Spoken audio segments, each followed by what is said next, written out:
Samantala, patuloy na paglakas ng piso mayroong magkaibang epekto sa panloob na ekonomiya at sa export sector ng bansa.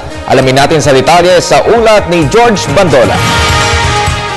Bahagyang nabahala mga negosyante dahil sa patuloy na pagtaas ng piso laban sa dolyar. Pumalo na kasi sa 40 pesos ang kada isang dolyar, isang buwan bago matapos ang taon o ilang araw bago magpasko. Ang Philippine Chamber of Commerce and Industries may magkaibang pananaw sa paglakas ng piso. Magkaiba raw kasi ang epekto nito sa panloob na ekonomiya at sa export.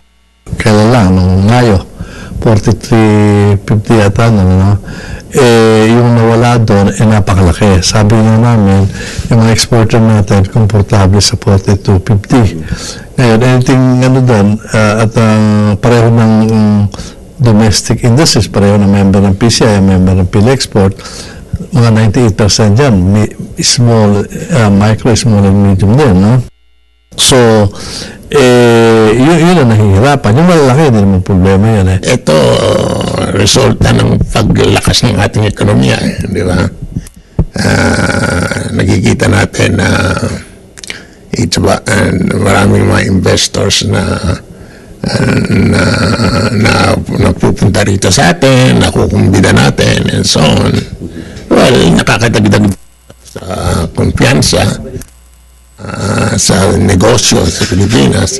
Bago magpasko, inaasahan ng tataas pang lalo ang mga padalang dolyar ng mga overseas Filipino workers. Ngunit dahil sa paglakas ng piso, posibleng mababa ang halaga nito. At dahil likas sa Pilipino mapagmahal sa naiwang pamilya, mas titiisin nito ang buhay sa abroad kaysa magkulang sa kanyang padala.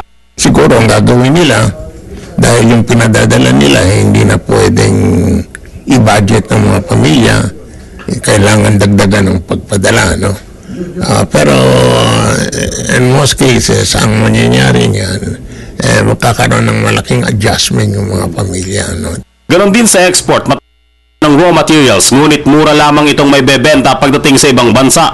Ngayon, ang inaano natin, alibabas mabuti para sa ekonomiya o para sa mamamayan, malakas sa peso o mahinang peso, ito na i-consider natin, no?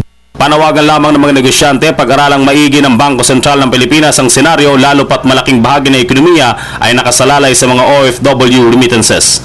Para sa Telebisyon ng Bayan, George Bandola.